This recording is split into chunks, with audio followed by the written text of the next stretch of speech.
Ladies and gentlemen, the story you are about to hear is true. The names have been changed to protect the innocent. Dragnet is brought to you by Chesterfield, made by Liggett and Myers. First major tobacco company to bring you a complete line of quality cigarettes.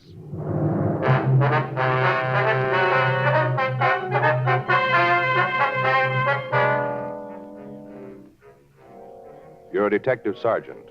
You're assigned to homicide detail. A young man walks into your office and tells you he has a problem. From the way he talks, you know it's serious. Your job? Listen.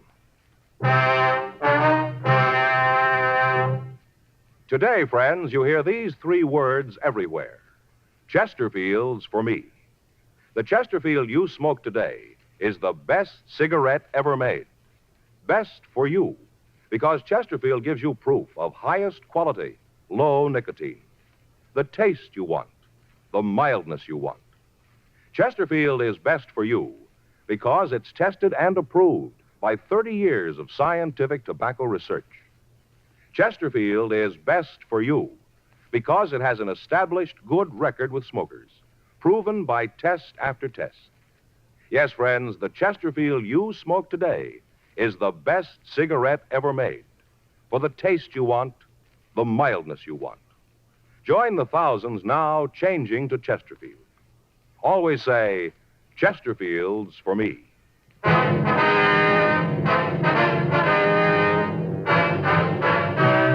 Dragnet, the documented drama of an actual crime. For the next 30 minutes, in cooperation with the Los Angeles Police Department, you will travel step by step on the side of the law through an actual case transcribed from official police files. From beginning to end, from crime to punishment, Dragnet is the story of your police force in action.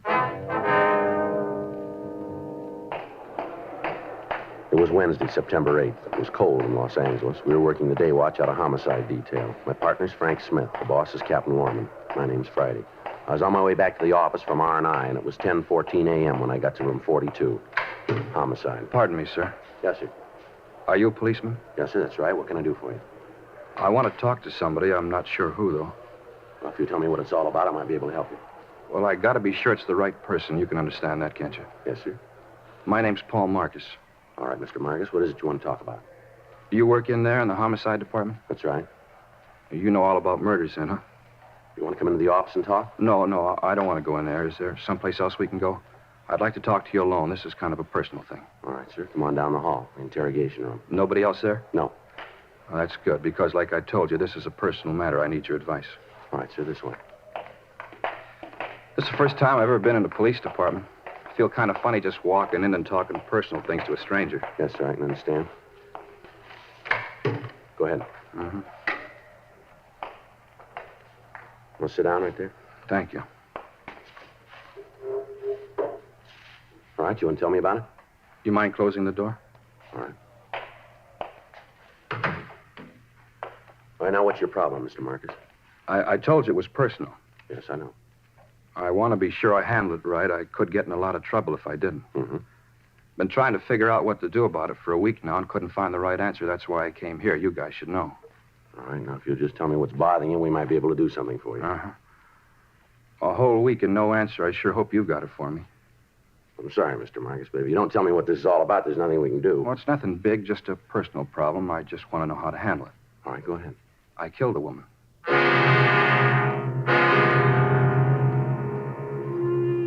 10:18 a.m. We got the name of the woman Paul Marcus said that he'd murdered. We also obtained a description of the victim, and Frank went down the hall to missing persons to see if a report had been filed on her. I waited with the suspect. It's a personal problem. You know how to handle it, and I wasn't sure. That's why I came to you. All right, where did you meet this Lorraine Farrell? San Francisco. How long ago? A couple of weeks. I just knew her a little while before it happened, just a couple of weeks. Mm-hmm. Fisherman's Wharf. What's that? Fisherman's Wharf. That's where I met her in San Francisco. I was on a vacation. 2 weeks with pay, and I went to San Francisco. Fisherman's Wharf. That's where I met Lorraine. All right, go ahead. Well, I was down there sitting on the dock looking at the boats, just sitting there eating prawns. You know how they cook them in those great big pots? Yeah. Well, I was just sitting there eating prawns, and I met her. Well, where'd you kill her? Look, you got to let me tell this in my own way, or I'm not going to tell you at all. It's got to be right so you'll understand. Now, if you don't get it right, the whole thing's gone wrong. You see, it's a real personal thing. All right, sir, go ahead. Well, I was just sitting there eating prawns, eating them and throwing the little tail pieces down in the water. You know how you do. Mm-hmm. Watching them kind of float around, and kind of all of a sudden, she was right there sitting just alongside of me. You ever see her before? I never laid eyes on her till then. All right, go ahead. Well, we both sat there for a minute, and then we started to talk. Just little things like nice weather and how long you've been in San Francisco, things like that. You know how you do. How old did you say the feral woman was? 19, turned 19 the 5th of August. All right. She was born there, in San Francisco. She told me about it when we were talking, how she was born there and grew up there. Yeah. Told me all about the school she went to, how she used to play on Strawberry Island and Stowe Lake. You ever been there? Yes, sir. It's kind of a beautiful place, They got those rowboats, and you paddle around the lake, and right in the middle is this island, Strawberry Island. There's all those swans that swim around. You can feed them. Real beautiful, Strawberry Island.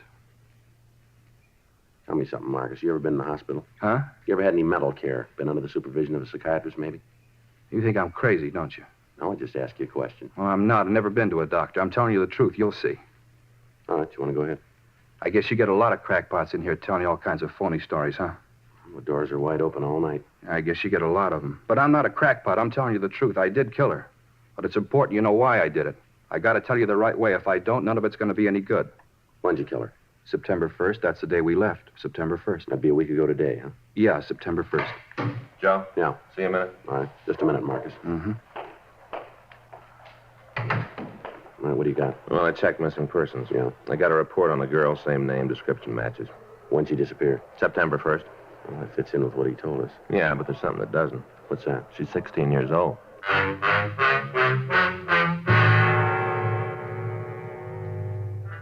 Each year, there are hundreds of citizens who walk into the nearest police station and confess to some sort of crime. Some have actually happened, others have occurred only in the mind of the person confessing. No matter how wild the confession, how implausible the details of the crime, each report has to be checked out. To doctors, such cases are clinical, but to the working detective, they're the cause of a lot of legwork and a great deal of checking. They cost the taxpayer untold man-hours in investigating time and many times result in nothing. Because of his attitude and his reluctance to give us the complete story all at once, it appeared that Paul Marcus might be one of these people. The fact that he named a girl who was missing meant little, since it was possible for him to have read the story in a newspaper. The only way we had of being sure was to continue the interrogation. 10:34 a.m. She told me she wanted to get away from home. That's what she told me, how it was rough for her there, and she wanted to get away. Mm-hmm. That's when you said you'd bring her down here, is that right? Oh, no, I didn't even suggest it. The whole thing was her idea. She brought it up? Yes. You see, after that first day on Fisherman's Wharf, I saw her several times. Almost every day, we'd meet someplace and talk. Where would you meet her? Well, sometimes in one of the hotel bars. Once we met out at the Steinhardt Aquarium. We met on the rotunda there. You know where they have the big pool and all the alligators swimming around? You know where? Uh-huh. Well, we met there once, and we walked over to the place where they have the band concerts right across the way where the band plays, only they weren't there that day. Wasn't anybody there, just Lorraine and me. We sat on the benches and talked. That's when she said she wanted to go with me. To Los Angeles, huh? Yeah. That's where I was going, and she wanted me to take her. She came right out and asked you. Huh? Sure. Told me how it was hard for her at home, and she wanted to get away. She told me she had friends here. Said she could stay with them until she got things straightened out. You know, get a job and a place of her own. Mm-hmm. Well, she was going to do that, get a place of her own and a job, and then she'd be all right. Did you ever meet her parents? No, I never went to the house. She told me where it was, though, someplace out by the Twin Peaks Tunnel. I didn't know where exactly. She didn't want me to go out there. Said it would only cause her more trouble. That's why I'd meet her in town.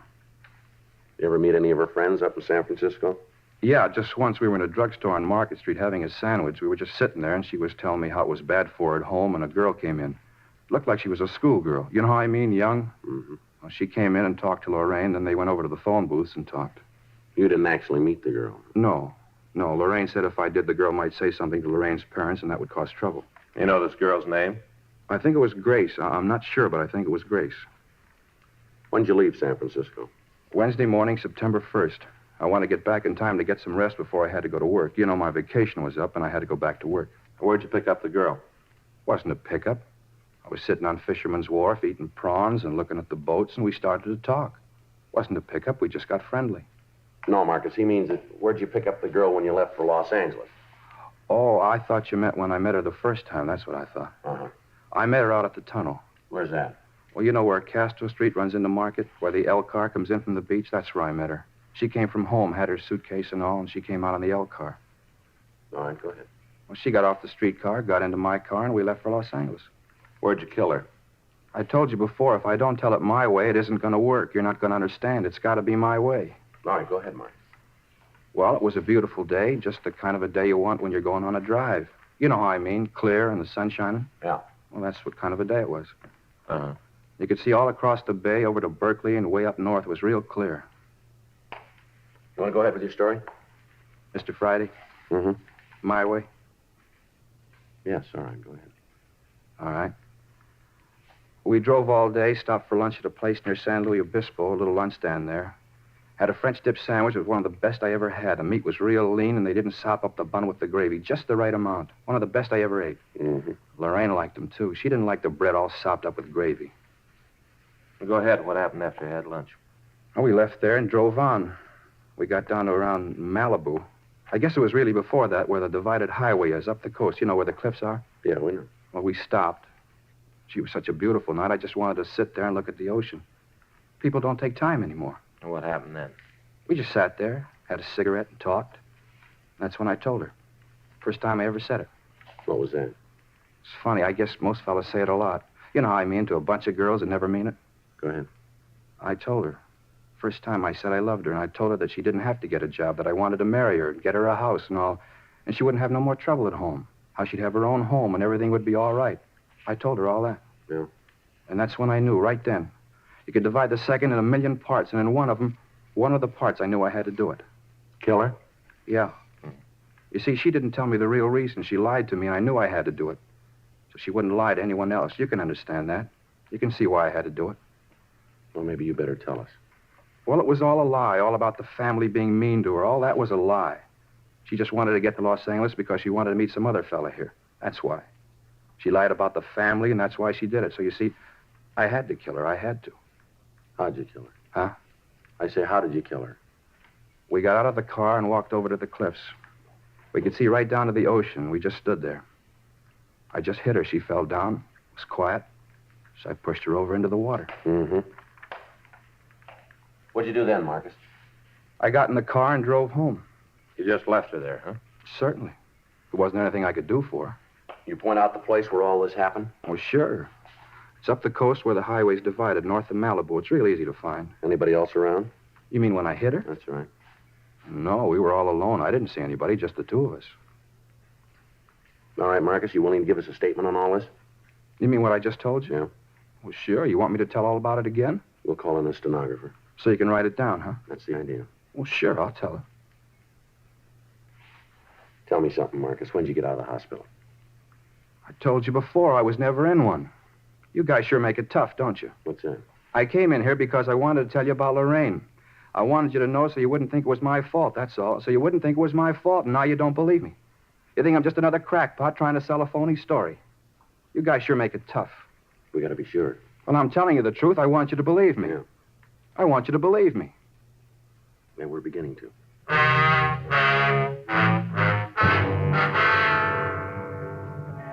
A statement was taken from the suspect, and he was booked in at the main jail on a charge of suspicion of violation of Section 187 PC, murder.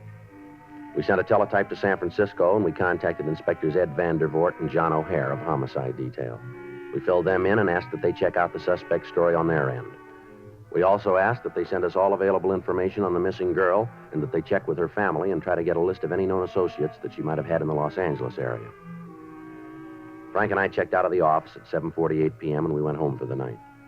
The following morning at 9:23 a.m., Inspector Vandervoort from San Francisco called back. Uh-huh. Yeah. When was that, Ed? Wait a minute. All right, yeah, I got it. How about friends down here? I say, how about friends down here? Mm-hmm. Oh, I see. Well, it should be here this afternoon, then. Right.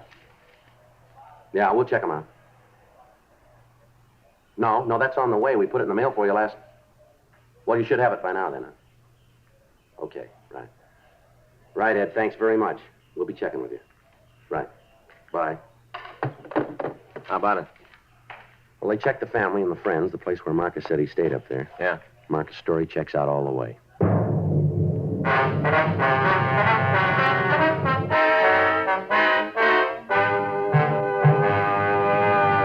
You are listening to Dragnet, the authentic story of your police force in action. One of the biggest comedy hits of the year. That's how the movie critics are describing Bob Hope's latest Paramount picture, Casanova's Big Night. Like so many other millions of smokers, Bob and Audrey Dalton, who appears with him in the picture, say Chesterfields for me. First, Audrey Dalton. I changed to Chesterfield king size because I think it's better than any other king size cigarette. Bob Hope says, 5 years. That's how long I've been smoking Chesterfields. And they have what it takes to satisfy me. What's more, I've seen how they make Chesterfields down in their Durham factory. And I wouldn't smoke any other cigarette. Try Chesterfields yourself.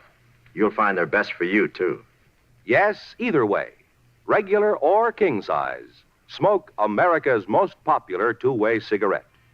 Join the thousands now changing to Chesterfield.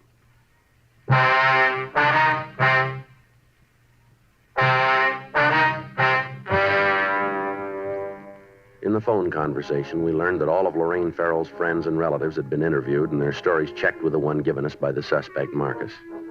The girl and Paul Marcus had been seen together in the Bay City. The desk clerk at the hotel where the suspect had stayed verified the date that he'd checked out. It was the same day Lorraine Farrell disappeared. The officers in San Francisco were able to contact the girl the suspect had referred to as Grace. She recalled seeing a man answering Marcus' description with the missing Farrell girl.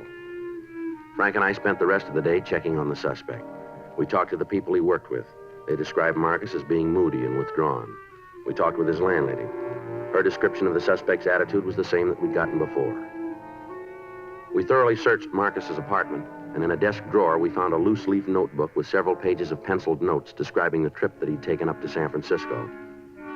On one of the pages, at the back of the book, we found a lengthy letter to a Lorraine in which Marcus apologized to the girl for killing her, but he went on to explain that he had no choice. We booked this evidence. The following morning, Friday, September 10th, Frank and I drove down to the beach and we talked to the people in the vicinity where the suspect said the murder had occurred. We found an elderly couple who lived in a trailer on the beach. They recalled having seen two people answering the description of the suspect and the missing girl on the night that the murder occurred. We drove back to the main jail and we signed out Marcus. We took him down to the car and we drove him out to the beach. We turned up the highway and told him to let us know when we came to the place where he killed the Farrell girl. Sure you know where the place is, Marcus? Yeah, I remember. It's just up the road a little bit. Just keep right on going. You'll find it. Mm-hmm. You'll see it now. There's kind of a parking place and a couple of trees. Eucalyptus, I think. There's two of them on the side of the parking place. You can't miss them. It's right ahead there on the left. There, you see? Yeah. Wanna pull in, Frank? Okay. Just look at all those cars. Everybody's in such a hurry they never see anything, just like they had blinders on. You sure this is the place? I told you, didn't I? No reason to say a thing like that if it wasn't true. Just pull right in there. That's it, right over there. Well, right here is where I parked when it happened. Maybe over there a little bit more, but... Oh, right about here. And the two of you just sat here for a few minutes, is that it? Yeah. We just sat here and had a cigarette, then we got out of the car and walked over to the edge of the cliff. All right, come on. Show us. Sure. Just so you'll believe me, I'll show you. Now, we stood right over there. Right there, and I told her I was in love with her and wanted to marry her. Now, you stay here. Just point out where you were. You think I might try to jump off, don't you? That's what you think, isn't it? You just show us, huh? Wouldn't do that. There's no reason to. I don't know why you wouldn't agree that I had to do it. I didn't have any other way to do it. Where were you when you hit her? Right there, near that clump of grass. We stood there and looked down at the ocean, and she told me about this other guy. That's when I hit her. She fell down right about there. Uh-huh. And where'd you push her off the cliff? There, right where I hit her. She was just lying there. I guess she hit her head on something, and she was real quiet. I just rolled her over the edge. It was right there. There, you see where the rocks are kind of worn? Go and take a look. Yeah. No, you wait here. Gee, if I'd have known it was going to be this hard to get it straightened out, I don't think I'd have started the thing. When am I going to get out of jail? That isn't up to us. Well, then I want to talk to the people who it's up to. I got to tell them about Lorraine, how she lied to me and why I had to kill her. As soon as they hear the story, they'll understand. They got to realize that there wasn't any other way. How's it look? Well, I found this caught in a branch just over the edge. Yeah. It's a girl's handkerchief. Read the name on it. Yeah. Lorraine.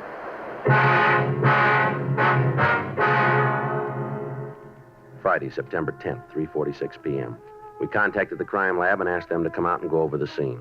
Officers stood by so that any physical evidence would not be disturbed until Lieutenant Lee Jones and his men had an opportunity to go over it. Frank and I, along with the suspect, drove back to town where we made arrangements with the city lifeguard service to search for the body.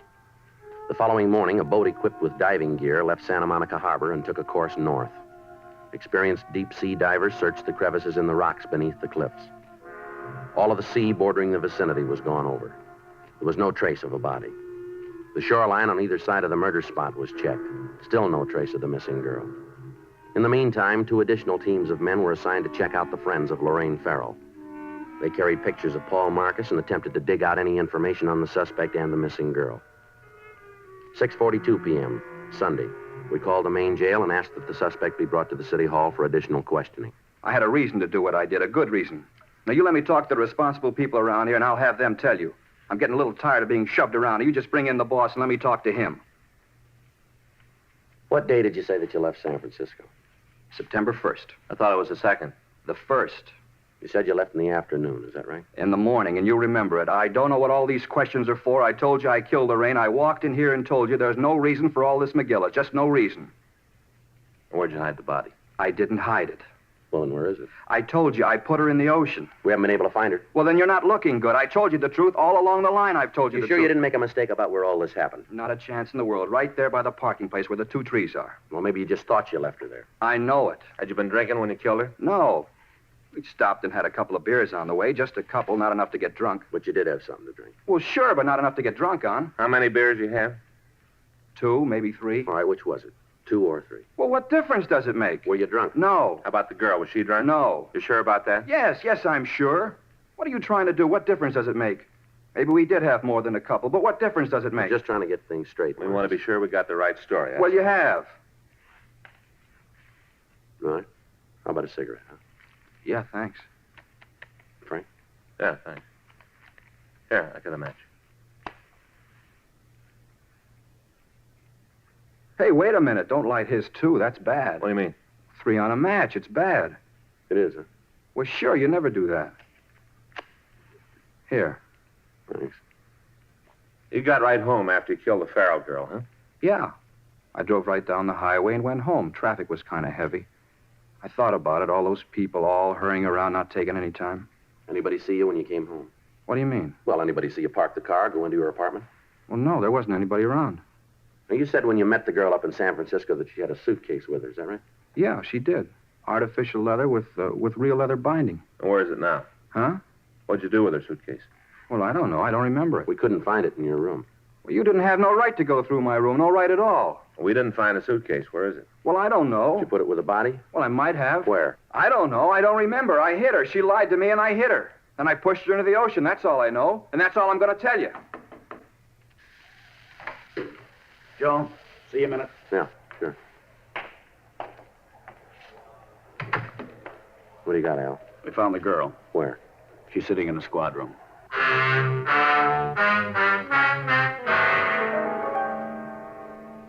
Frank stayed with the suspect in the interrogation room, and I went with Sergeant Al Olivas up to the office. Sitting at one of the tables was a small girl with jet black hair.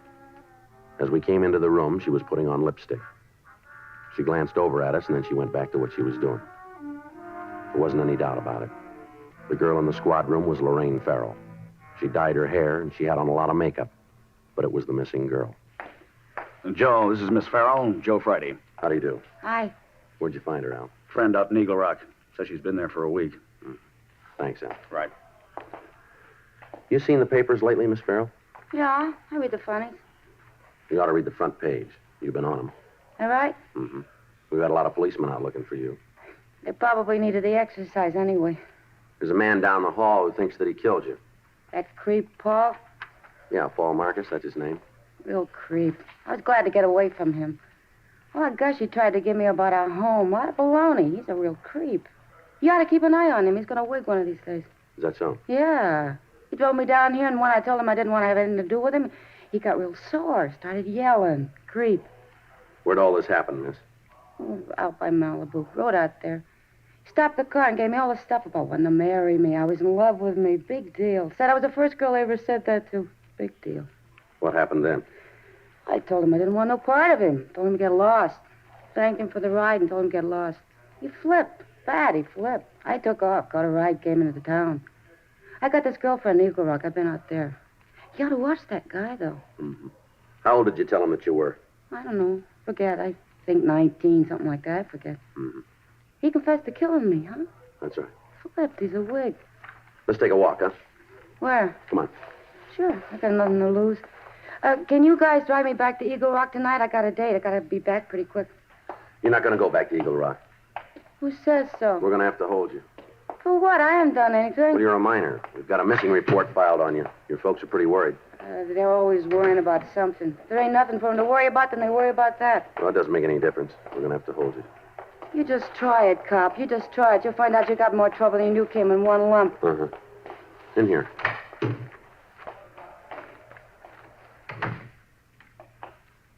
This is Lorraine Farrell, Officer Smith.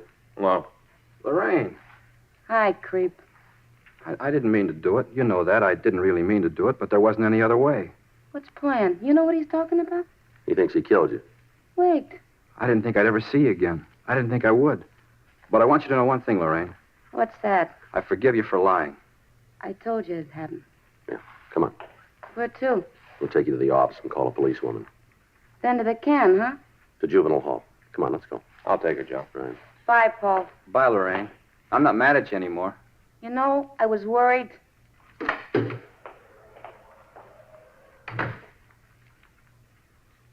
Sergeant? Yeah. I want you to know how I appreciate it. Yeah, what's that? What you tried to do, I think was real fine, thanks. I don't know what you mean. You didn't fool me a bit. What?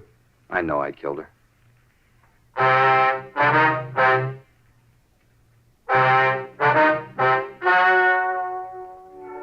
The story you've just heard is true. The names were changed to protect the innocent. On October 4th, the hearing was held in Department 98, Superior Court, State of California, in and for the County of Los Angeles. In a moment, the results of that hearing. Now, here is our star, Jack Webb. Thank you. Earlier, George Fenneman told you exactly why the Chesterfield you smoke today is the best cigarette ever made. And best for you. Now, the rest is up to you. Get a carton or two for yourself. Smoke 'em and you'll say, as we do, it's Chesterfields for me.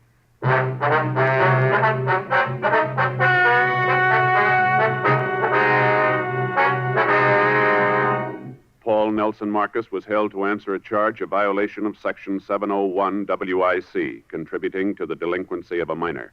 After due deliberation, he was placed on probation and delivered into the hands of a competent psychiatrist. Lorraine Jean Farrell was returned to the custody of her parents.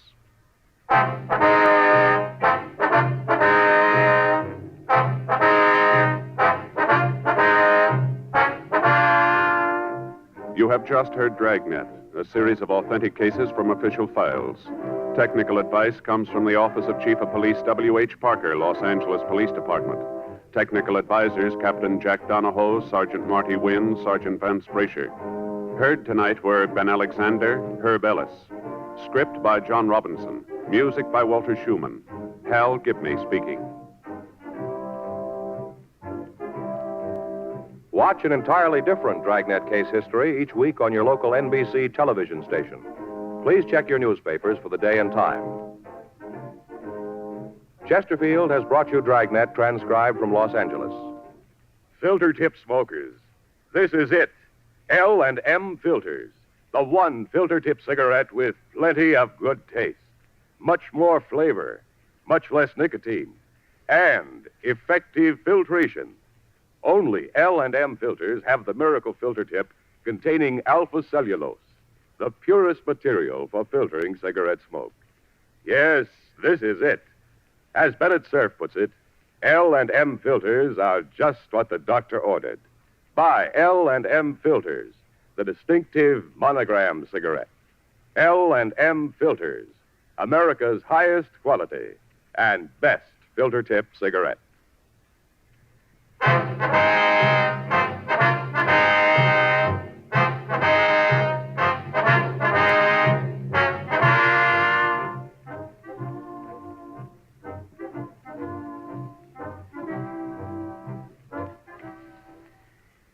Hear Frank Sinatra as Rocky Fortune following John Cameron Swayze and the news on the NBC Radio Network.